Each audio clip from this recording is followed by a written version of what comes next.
Meet Gruffshot. Gruffshot is a dwarf hunter that I play in the retail version of World of Warcraft, and I've been documenting his adventures on my no commentary gameplay channel, Anoxlongs, since May of 2022. I'm Anoxmaly, and so far I've made 2 other videos on this channel documenting his adventures through delves in the War Within expansion. This video is the conclusion to a trilogy that I have called the Quests for the Hats. I would highly recommend watching the previous 2 installments first, so that this one actually makes sense. If you've already caught up, then it's time for me to tell you about yet another one of Gruffshot's difficult journeys.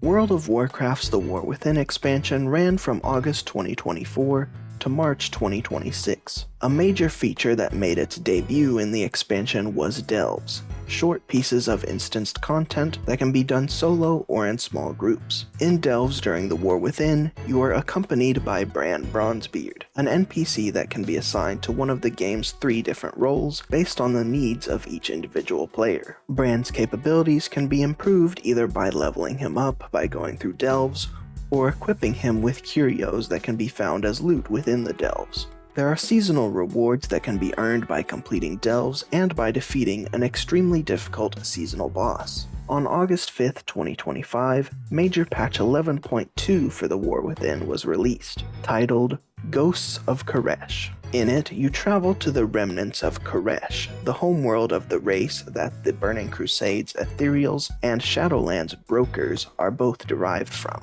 On this world, the player aims to stop the Ethereal Shadowguard faction from reviving a powerful void entity. A week later, on August 12th, the 3rd and final season of the War Within began.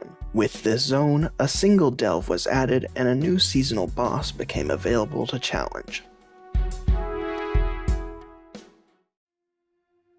After the incredible challenge that was the Underpin, I took a bit of a break from WoW for a couple weeks in August. But soon enough, I got the itch again, and on August 24th, I returned and did the introduction for Season 3's delves. Truth is out there. Don't do anything I wouldn't do.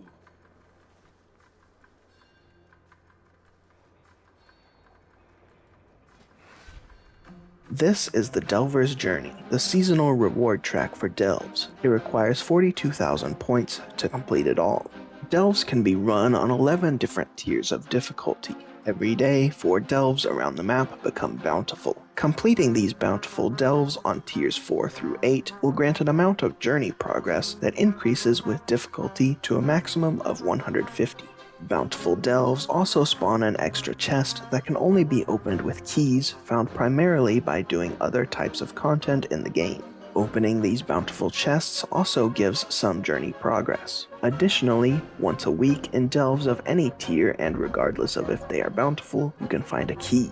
Bringing this key back to the Delver's headquarters in Dornogal gives 1500 journey progress. After completing a bountiful delve, it reverts back to its non-bountiful form. After doing all 4 of the daily bountiful delves, you have to wait until the next daily reset for 4 new ones to appear.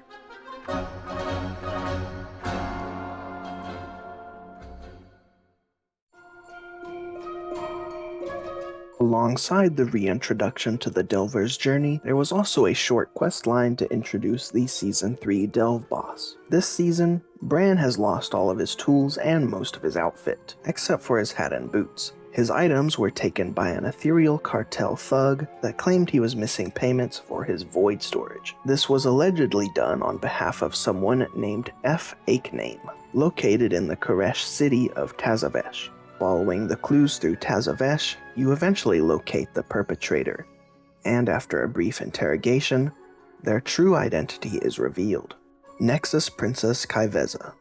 This character previously appeared as a raid boss in the War Within's Season 1 raid, Nerubar Palace. She was in the palace as an advisor to the queen, but secretly had the intention of betraying her. Before her scheme could succeed, she was discovered by and defeated by the group of players. However, it turns out the group of players had only defeated an illusion.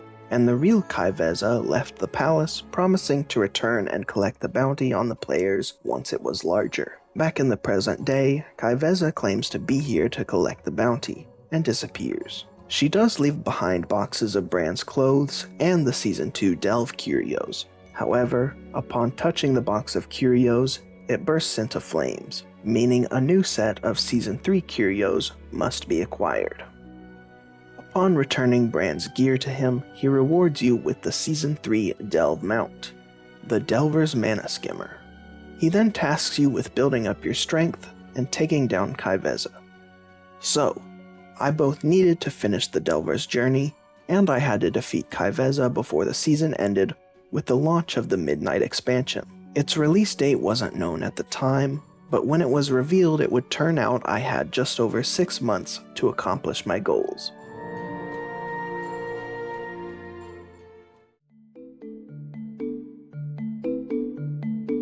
Just like last time a new season started, Delve progress was reset to Tier 4, so I had to work my way back up. I started off this season with a Tier 4 Fungal Folly. This variant had me seeking out members of the Explorers League and completing brief challenges they had set up. As the first delve I had done of the season, this is where I was introduced to the new Nemesis minions, the Pact Sworn Ethereals. Defeating them gives an extra chest at the end, with the contents dependent on how many groups I kill. Tier 4 only has one group that spawns, so the chest won't be valuable yet. Also during this delve, I encountered one of Season 3's new delve mechanics, Flicker Gates. These gates have a chance to appear with a message at the beginning of a delve saying a Flicker Gate has manifested within. These gates can do a few different things that I'll cover when they happen. This first one, when I interacted with it, just gave the message, Flickering Spoils will manifest upon delve completion. Flickering Spoils is simply an extra chest at the end of the delve that usually just has some crafting materials or delving consumables, but it does have a cosmetic or two in its loot table. Continuing on with the delve, I easily beat the boss Spinchroom, gaining 50 Delver's Journey progress for doing so. Of all the chests at the end, the Bountiful chest was the only one to award Journey progress, of which it gave 100.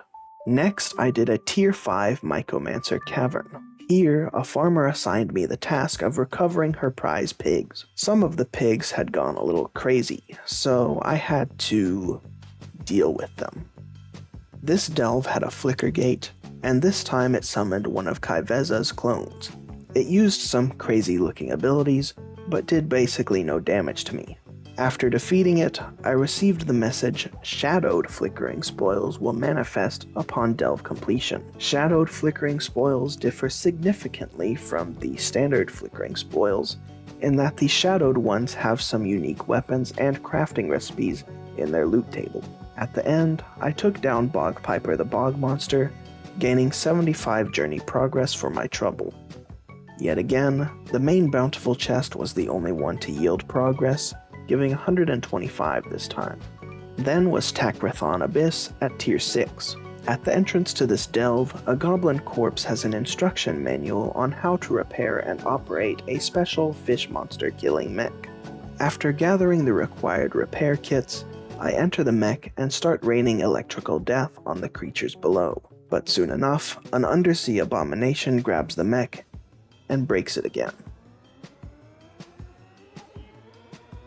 I take revenge for my machine and get 100 journey progress. This time, the main chest gives 150 progress. I then did a Tier 7 Side Street Sluice. Here, my objective was simply to disrupt the Darkfuse Goblins and get a remote teleporter out of a chest. After this, I took on the boss Gear Grave, getting 125 journey progress.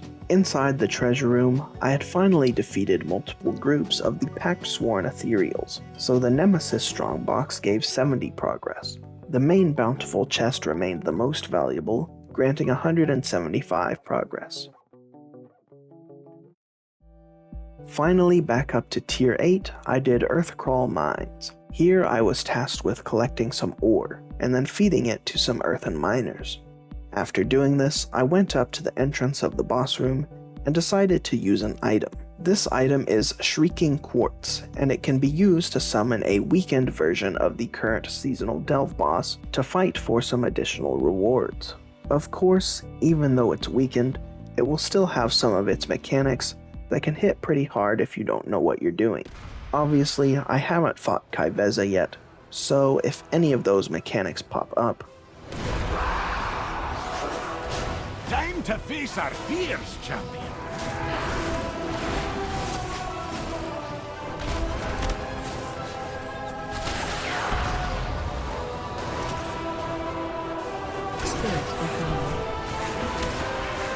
Keepers preserve you.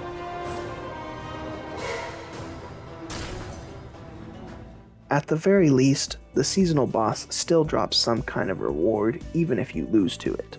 Conveniently, this one dropped a Delver's Bounty map, which I can use to spawn an extra hidden trove chest at the end of any delve. I then proceeded to the actual boss of this delve, a Nerubian general. This delve was not a bountiful one, which means I didn't get any journey progress from the boss, nor the Nemesis strongbox, and obviously no bountiful chest was spawned at the end. However, thanks to the Delver's Bounty map, the hidden trove chest gave an incredible 300 journey progress. Staying on tier 8, I did Kriegval's Rest. In this version of it, I needed to defeat some kobold invaders, while lighting my path with candles to not get lost in the darkness. In the final chamber, I had to fend off a large group of kobolds before facing off against their leader, Tomb Raider Drywhisker. Since this one was bountiful, defeating him granted 150 journey progress. Additionally, the Nemesis strongbox gave 80 progress, while the main bountiful chest gave 200. Next, I did a tier 8 spiral weave. Here it seemed at first that the treasure room was guarded by one lone Nerubian. However, it turned out to be a trap laid by someone called the Puppet Master. One of my Nerubian allies sets me free, and then tasks me with freeing other captives. After doing this and getting back to the entrance, the Puppet Master uses some of his strongest puppets to try and stop me. After defeating the largest one, I grabbed my journey progress. As a tier 8 delve, it had identical journey progress rewards to the previous delve.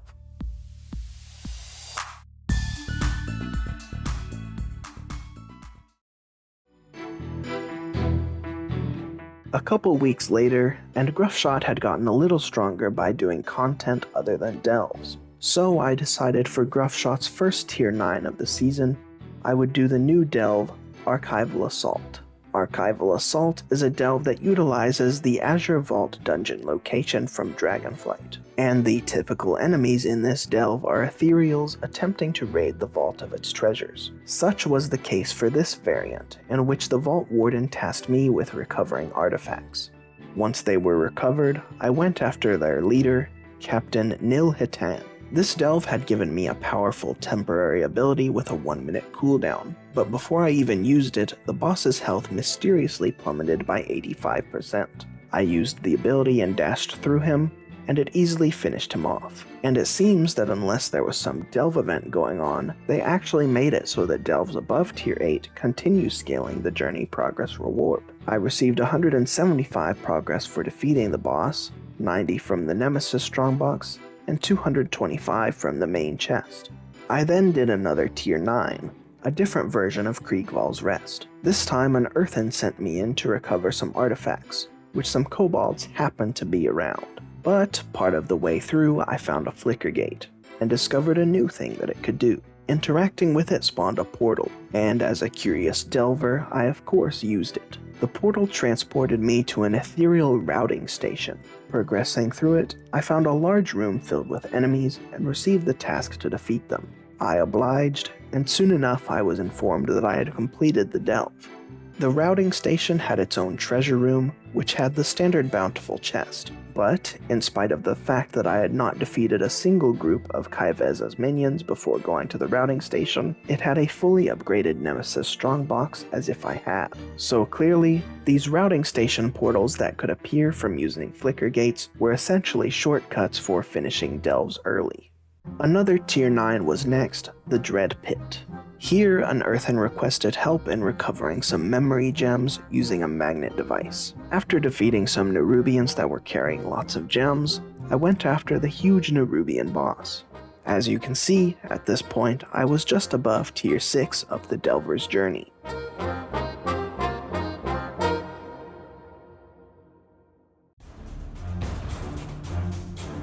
At this point, I stopped focusing on Gruffshot. Instead, I spent a lot of my time on WoW participating in the temporary Legion Remix event. If I did go back to the main game to do delves, it was on other characters that I was trying to gear up, and that is how I ended up getting the Delver's Journey basically all the way finished. And then on October 30th, I looted an archaic cipher key from a delve on my rogue. As I previously mentioned, those keys can be turned in for a lot of journey progress, and this happened.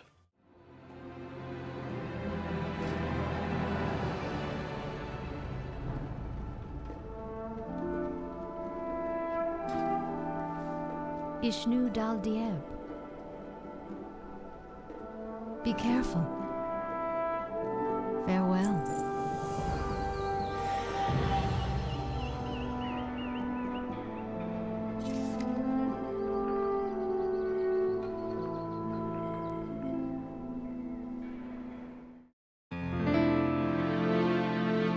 One of the big milestones for this video, and I didn't even complete it on Gruffshot. The number of delves I'd done on Gruffshot had barely reached double digits, but I suppose it's better that I got it done rather than not finishing it at all. So I swapped to Gruffshot and then purchased all the rewards that I had unlocked from the Delver's Journey. This includes several customization options for the Mana Skimmer that I'm likely never going to see, a toy that lets you make a portal to the Delver's headquarters, and the etheric Bran Morpher. The Bran Morpher is how I am stretching this video into being a quest for a hat. You see, what the Bran Morpher does is you can talk to it and ask it to Bran form you. This converts you into Bran Bronzebeard, including his appearance, voice lines, and outfit, which obviously includes his hat. So yes, this qualifies as a quest for a hat.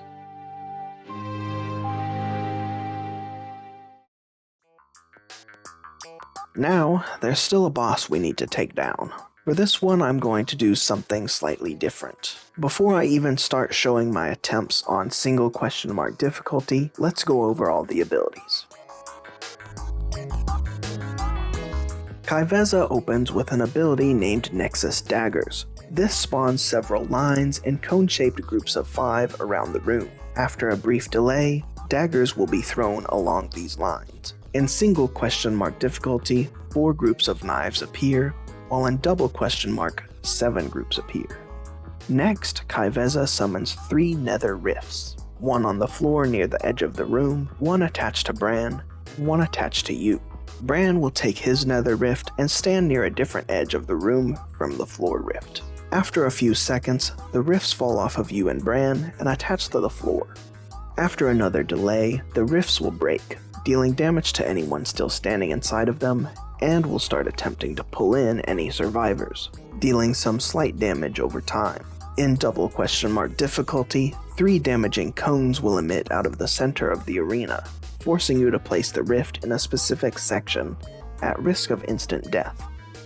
Next, Ky'veza uses Dark Massacre. This summons several shadow phantoms around the arena. In the same sequence that they are summoned in, they will attempt to sneak attack the player, doing massive damage if successful. Single question mark causes 3 phantoms to spawn, while double question mark has 6.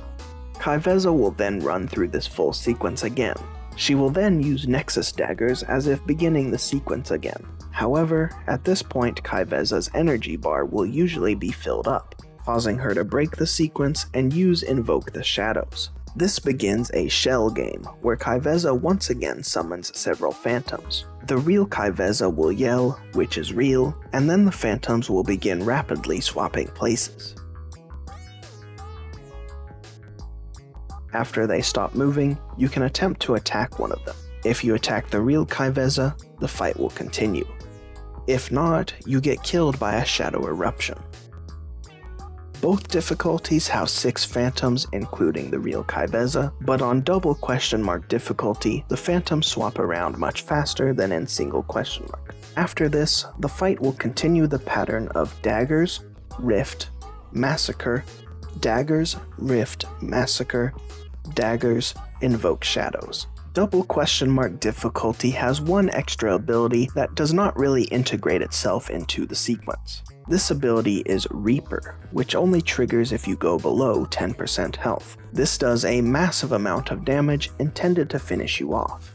So, how do you deal with these abilities? Nexus Daggers is a seemingly simple task of making sure you don't stand on the lines. If one appears on top of you, repositioning to the side which has a larger open area can give you enough room to work with. Since the daggers have a slight delay before firing, it could be possible to identify which ones are safe to cross if you are in immediate danger.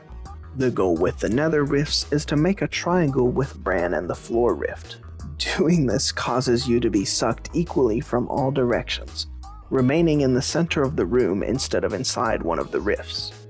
For Dark Massacre, the phantoms will not do damage as long as you are facing them when they attempt to strike. If you're relying on A and D to turn your character, this mechanic is probably where you should stop, and instead hold down the right mouse button and face yourself towards the phantoms. Other than removing potential control issues, you'll either have to be able to remember the order that the phantoms spawned in, or manage to keep an eye out for their wind-up animations.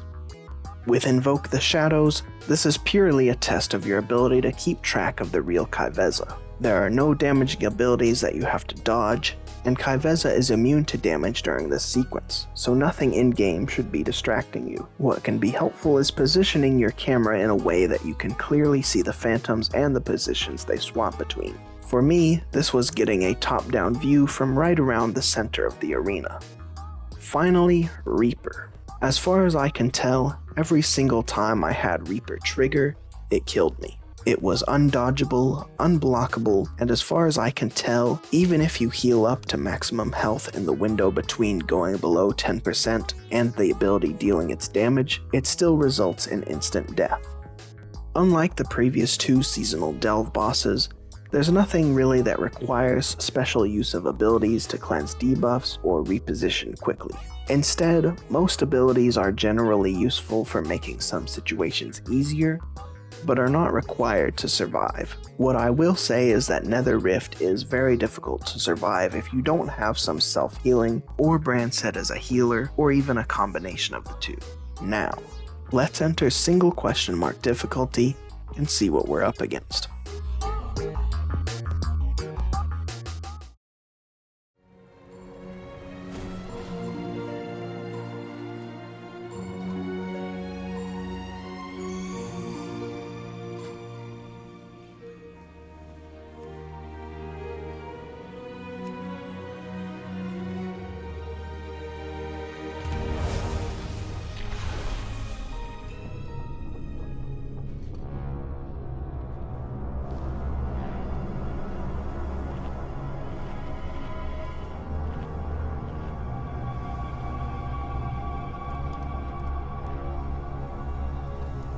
The stories I've heard about this one, even for an assassin.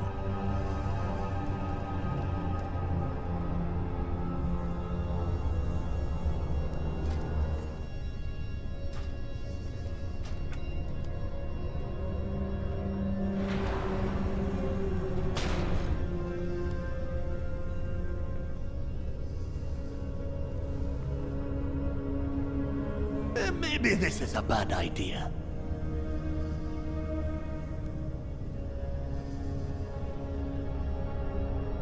I hope you're ready for this. Somewhat sadly, unlike the previous seasonal delve bosses, Ky'veza does not have any spoken dialogue. This also means that if you aren't running an add-on, you won't have any audio callouts for abilities. Interestingly, during the editing phase of this video, I did find that these voice lines had been recorded and included in the files of the game, and can be found in Wowhead's sound database by searching 11.2 Ky'veza.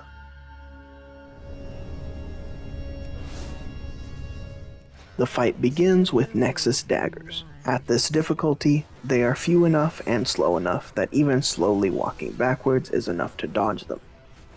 Next is Nether Rift. Little bit of a fun fact, I hadn't looked at Ky'veza's abilities before going in, so here I didn't move my rift to an optimal position. Luckily, I was able to use Disengage to avoid falling into the rifts. Next was Dark Massacre. I already had become somewhat familiar with this ability since Ky'veza had been using it during her Delve invasions throughout the season. Stay away from lines.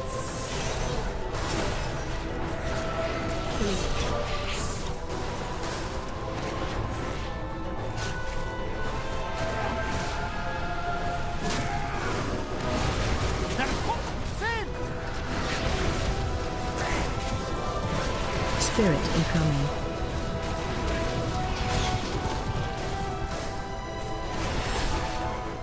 Another round of the abilities went by, the final Nexus daggers of the first section triggered, and Ky'veza began Invoke the Shadows. Keep your eyes.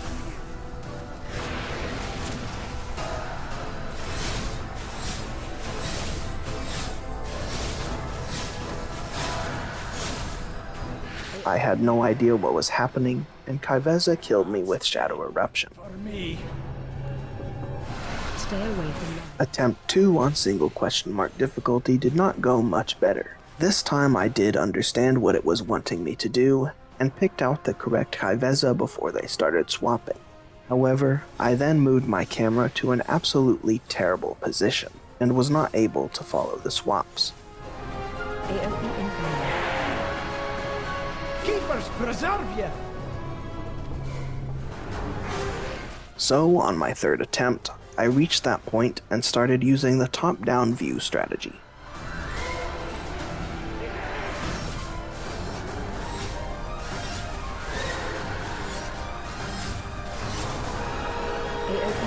And the strategy was a success.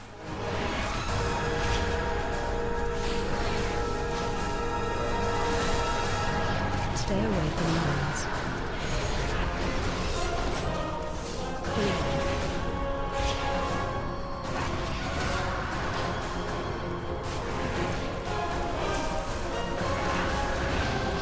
They're pulling us in. Spirit incoming.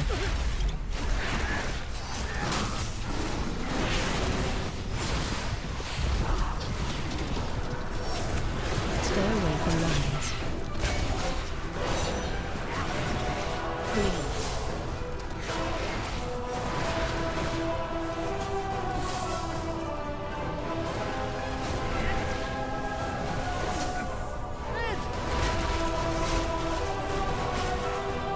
Spirit incoming.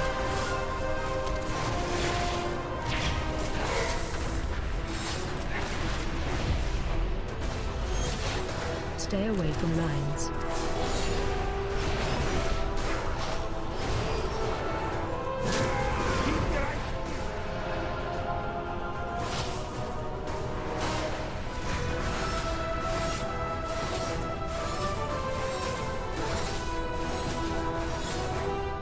AOE incoming.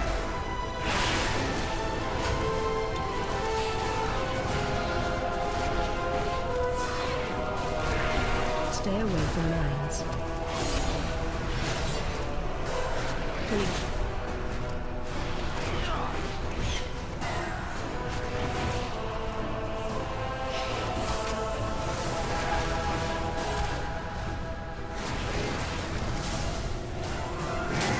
Spirit incoming.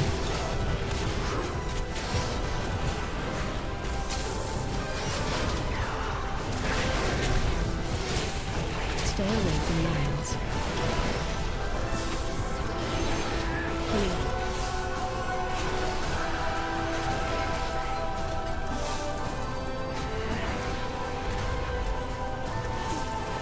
They're pulling us in.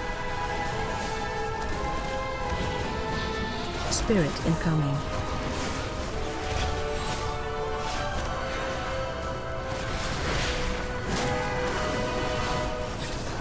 Stay away from lines.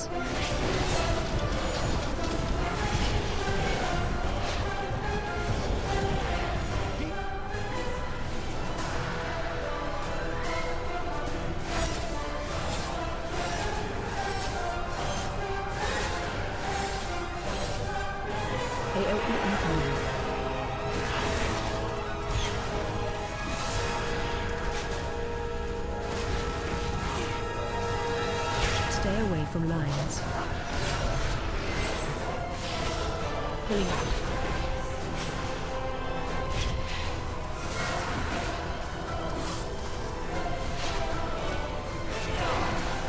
They're pulling us in! Spirit incoming.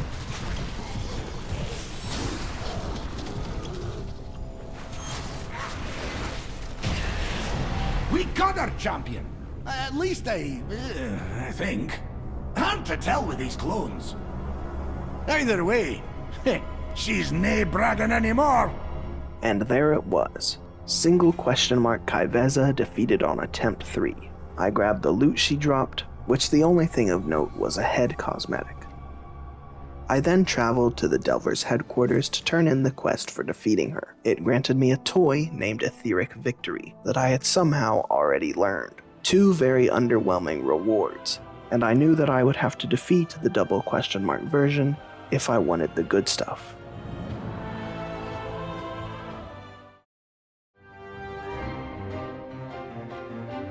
So, the next thing to do was start throwing myself against double question mark Ky'veza. Let's see how my first attempt goes.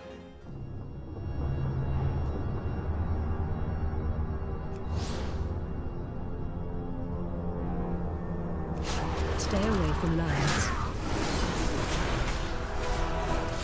Pulling in. Elves are coming!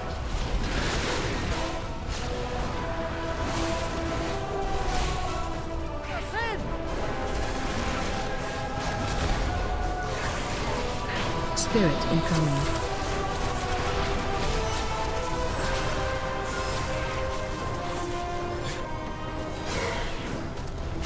Stay away from lions. Pulling in.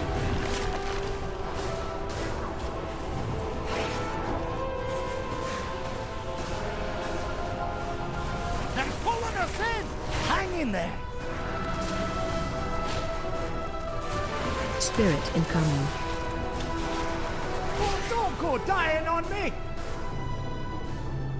Okay, so that was quite hectic. Just a few abilities away from getting through her first rotation, and I faced toward a wall instead of the Dark Massacre Phantom, so it ended at 92%. Attempt 2, well... Stay away from lions. Oh, don't go dying on me!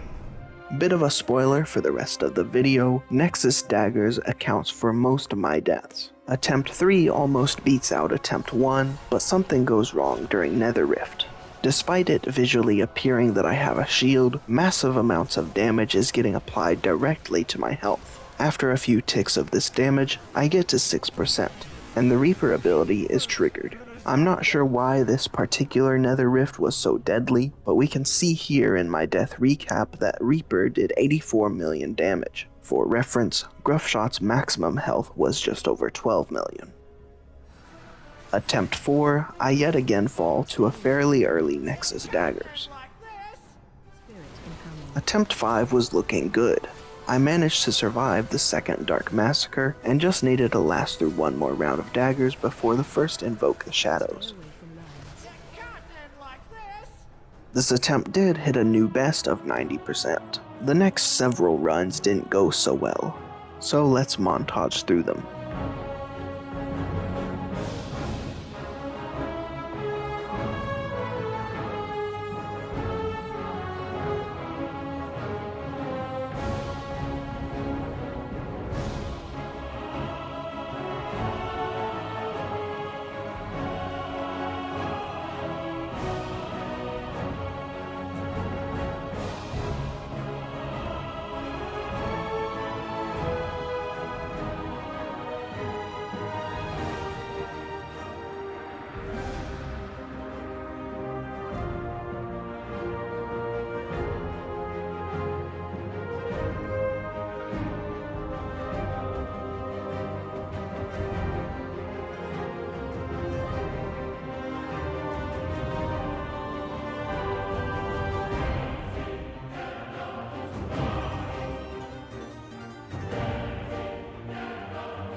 After all of that misery, we reach Attempt 25.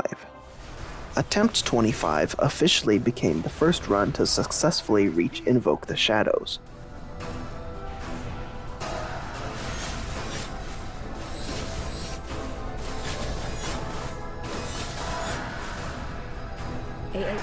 But I guess my eyes weren't working very well.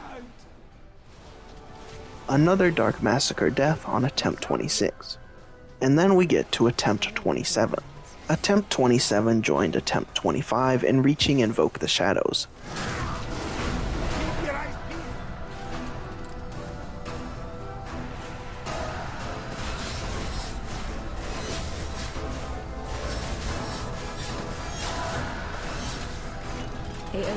And this time, I passed it.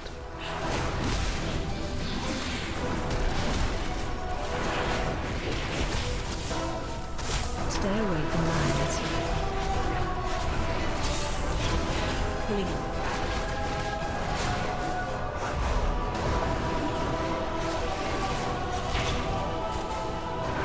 Once again, an abnormally deadly nether rift caused Reaper to trigger, ending the attempt at a new best of 89%. Attempt 28 also reached Invoke the Shadows.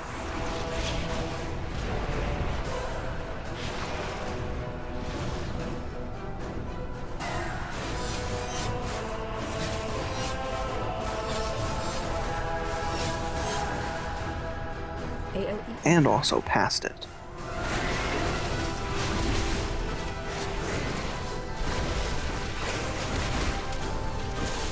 Stay away from lions.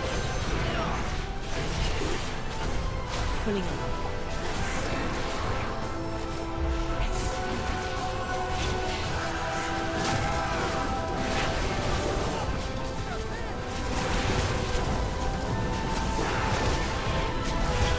Spirit incoming.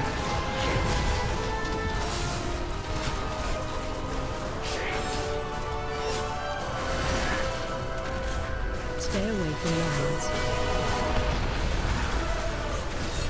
Pulling up.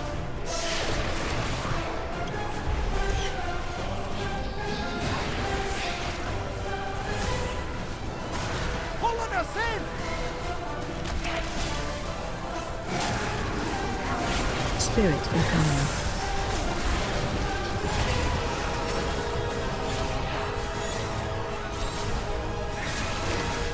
And on the final Nexus daggers before the second Invoke the Shadows, Attempt 28 ended at another new best of 78%.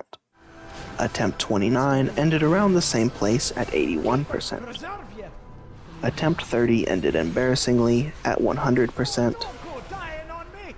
And Attempt 31 ended at 95%.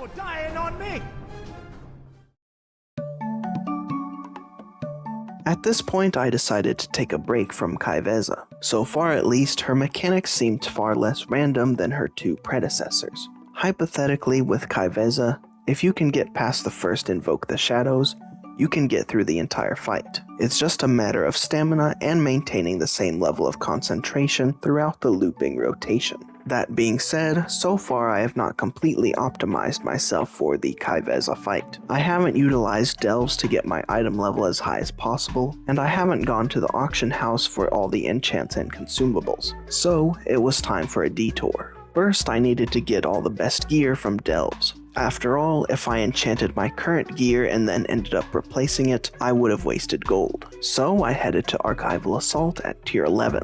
I'm choosing to do tier 11 because there is a system that gives you a higher level gear upgrade material for the first 3 tier 11 delves you do every week. Aside from these materials and some achievements requiring a tier 11 delve, a tier 10 delve is identical in rewards. In this variant of Archival Assault, Zeronia, a member of the Blue Dragon Flight, informs me that ethereals are draining the energy from other dragons within, and tasks me with rescuing them. After descending through the delve and setting the drakes free, I teleport back up to the top and mount Zeronia, allowing me to use her abilities to wipe out the remaining ethereals. After dealing with a decent amount of them, I get teleported away from Zeronia. Proceeding forward, I encounter the boss, Void Rider Chalnax. After defeating him and his dragon, I enter the treasure room.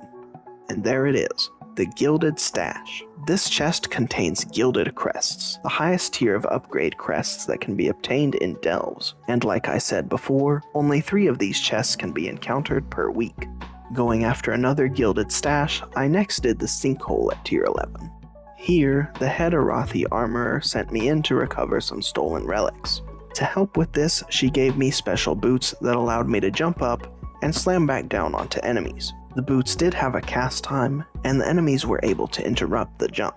However, thanks to my choice of class, my pets were able to distract the enemies so I could use the boots to my heart's content. Once I had grabbed all the relics, I took on the boss, an electric eel anglerfish hybrid. Second Gilded Stash secured. I also got a higher tier weapon, but it was a polearm. Polearms are only for survival hunters, and I wasn't planning to switch to and learn a new specialization, so I'm still stuck with my gun for the time being. Next, I traveled to Mycomancer Cavern. Here, a chef sent me on a scavenger hunt for ingredients throughout the cavern, but I decided I didn't have time for that and used an ethereal portal. This time, instead of a room full of enemies, the room contained 3 seemingly random delve bosses. I took them on one at a time, and each of them was counted as defeated and faded away around the 50 to 40% health range. With the last one down, I was free to enter the treasure room.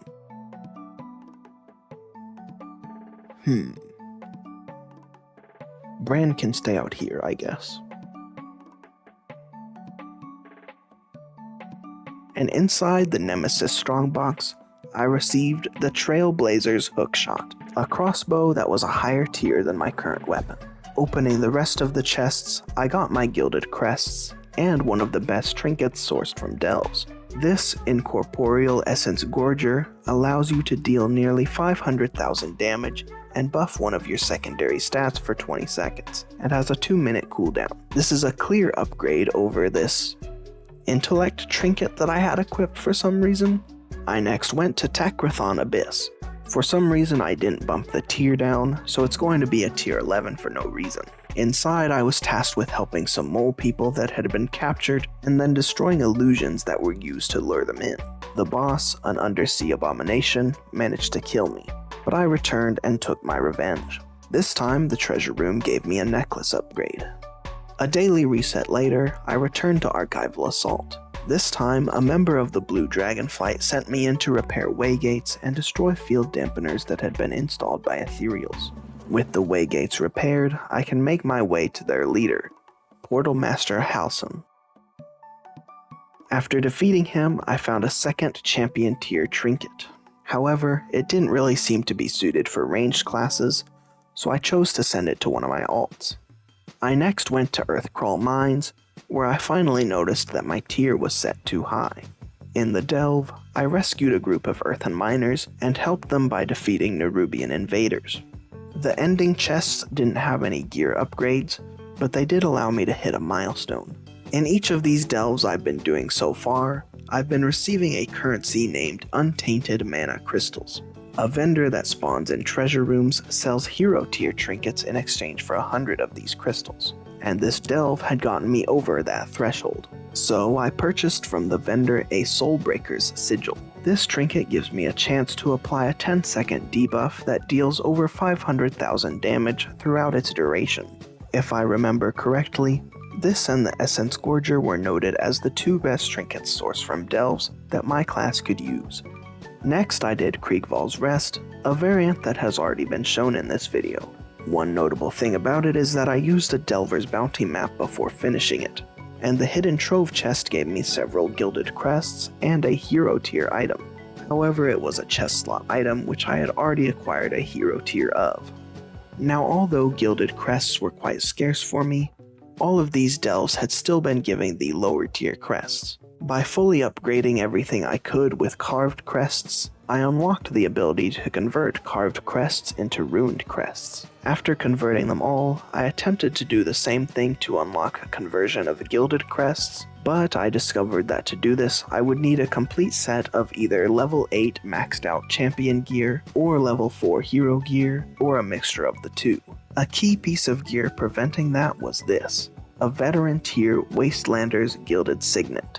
Funnily enough, this ring not being maxed out to level 8 was also what was keeping me from doing the conversion to runed crests.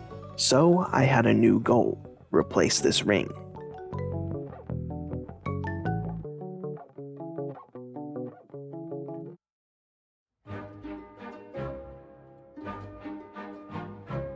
The next delve I went to was Nightfall Sanctum. Here, a goblin weapons dealer sent me in to take weapons back from the cultists because they didn't pay her. But before I could sort the situation out, I found an ethereal portal.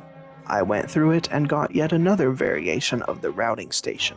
This version had walls of orbs with little gaps between them constantly going through the room, and one large boss enemy. So I kept dodging the orbs and took out the boss. And there we go. Right after starting this goal, I get a Void-Scarred Circle, a Champion tier ring. I was now fully outfitted in Champion tier gear or better. To commemorate the occasion, I visited the Transmogrifier and swapped Gruffshot's classic Ironforge Mountaineer-inspired outfit for this shiny delving outfit, complete with Brand's spare hat. With better gear, a new look, and a few consumables and enchantments, I was ready to return to Ky'veza.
It wasn't until attempt 52 that I got a new best.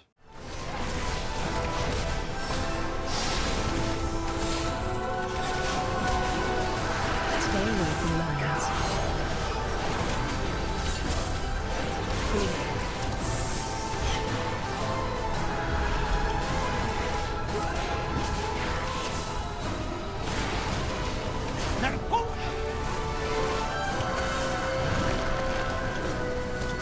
Spirit incoming.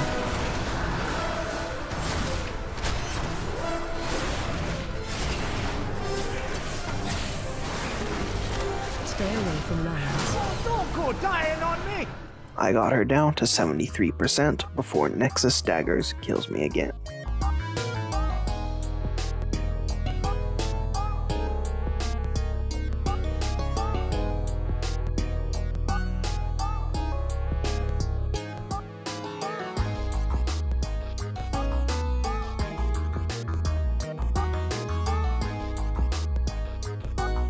Then came attempt 65. They're pulling us in! Spirit incoming.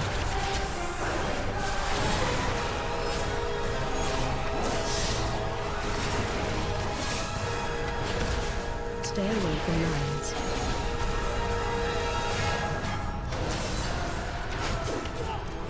Keep your eyes peeled!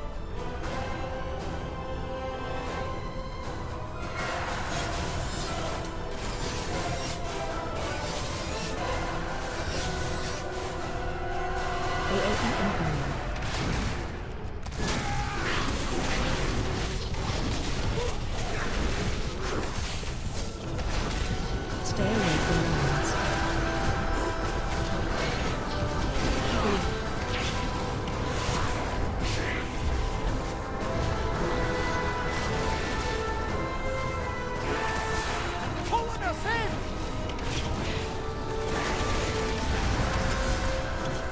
Spirit incoming.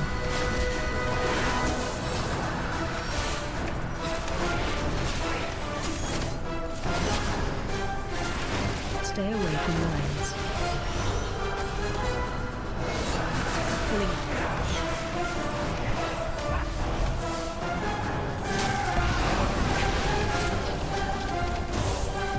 They're pulling us in! Spirit incoming.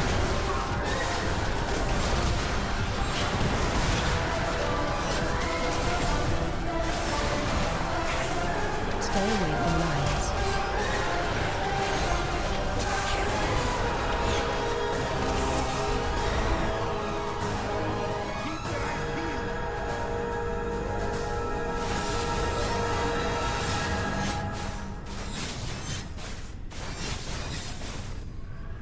AOE incoming.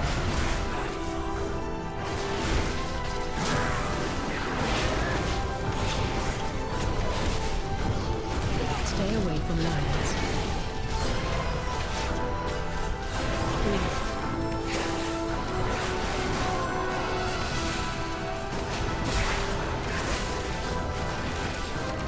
They're pulling us in! Help's a coming! Spirit incoming.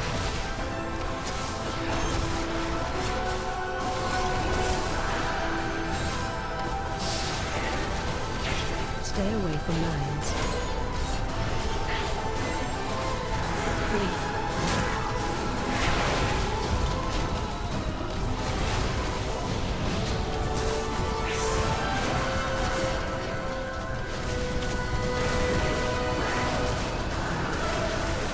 Spirit incoming.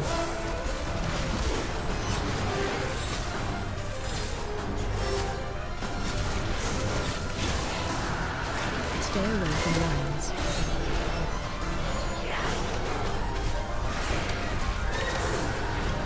Keep your eyes peeled!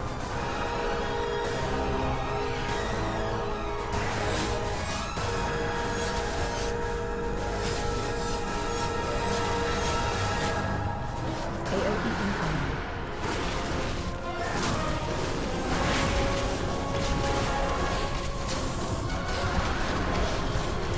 Stay away from lines. It can't end like this!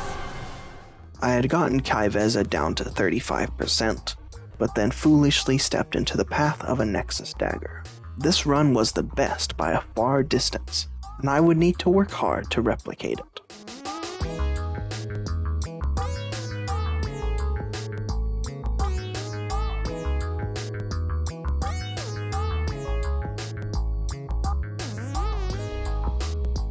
Attempt 75 became the second run to go under 50%, but ended at 47%. I had to keep pushing.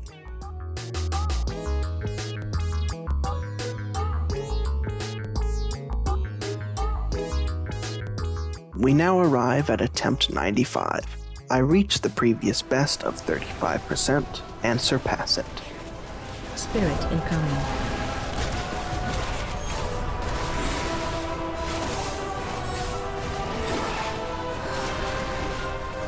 Stay away from lines.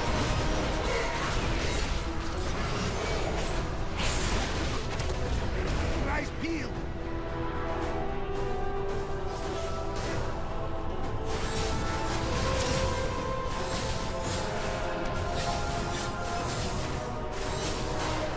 AOE incoming.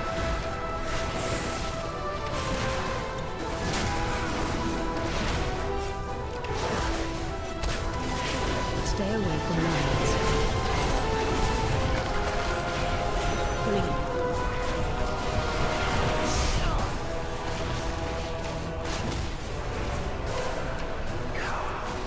They're pulling us in! Spirit incoming.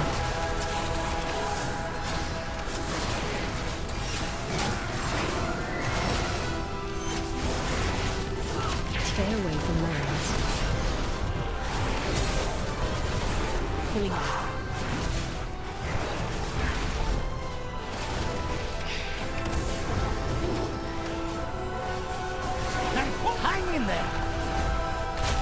Gophers preserve you! Heartbreaking.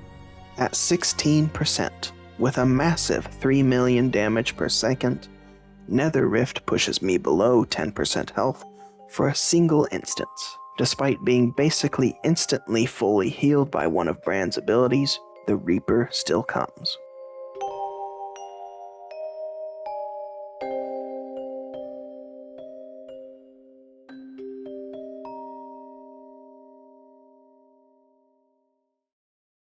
Now, it's not possible to have two good runs back to back, right? Well, let's look at attempt 96.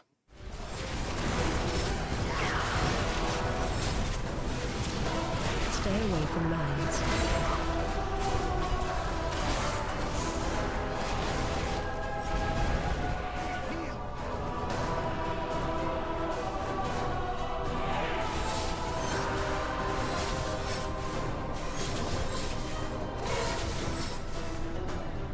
AOE incoming.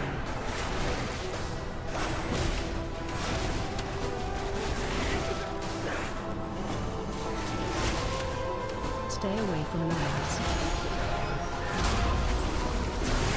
Clear.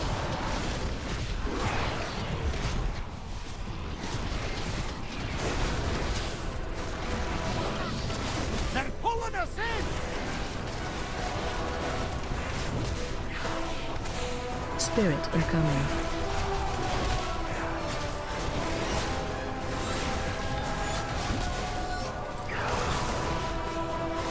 Stay away from lines. Clear.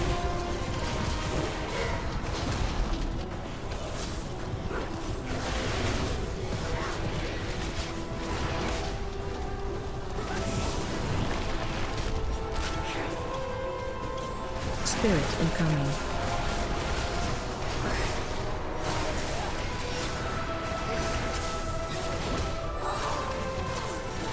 Stay away from lines.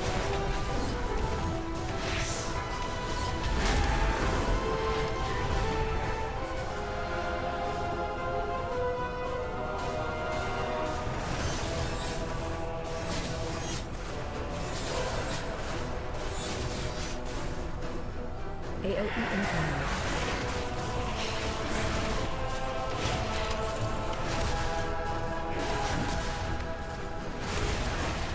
Stay away from lines. Clear.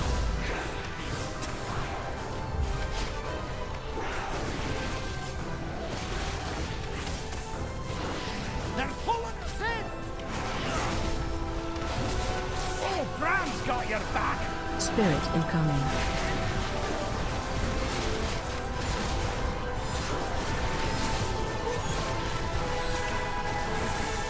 Stay away from lines.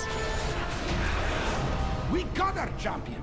At least I think. Hard to tell with these clones. Either way, she's nae bragging anymore. Oh my goodness. Man. Oh, what a fight. Oh, my heart is pounding. Is this thing even worth it? Who knows?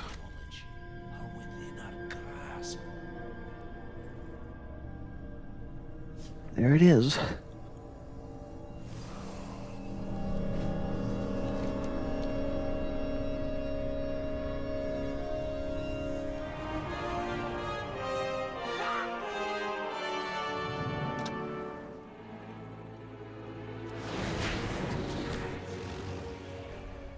And there it was, my hyperdrive mana skimmer. It had been a tough journey, but I had done it. I had an awesome mount, and an awesome bandage-wearing man that can physically alter my appearance in such a way that I have an awesome hat. And, this time I don't think there's any downsides.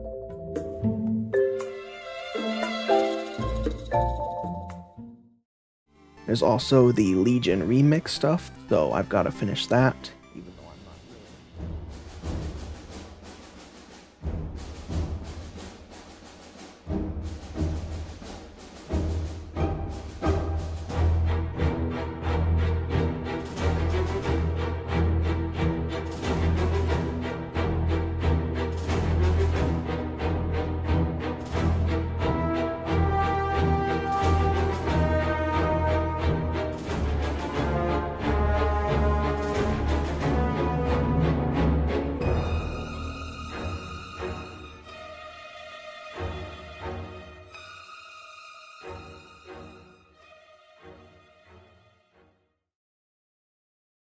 Guys, I messed up.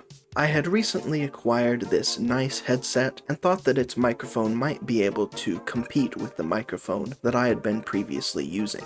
Boy was I wrong, and I didn't accept that fact until way too late into the editing process to go back and redo everything. So, the Quest for the Hat trilogy will forever be tainted by this episode having a suboptimal sound quality. In other news, unless something crazy happens, I am not planning to continue covering delves and expansions going forward in this same way. For one thing, I don't even own the Midnight expansion yet, and from what I'm hearing, it's already nearing the end of Season 1. Other than that, this high-effort series of videos is getting significantly less traction than the lower-effort, minimally edited Anoxlong's daily videos. So unless I really feel the creative urge to put another one of these videos out, it probably won't happen. For now, you can still find me over on Anoxlongs. I took a little bit of a hiatus for the first several months of this year, but I should be back into it now. If you have enjoyed this video, I'd appreciate if you would leave a like. And as always, I'm Anoxmaly, and I will see you guys next time. Bye!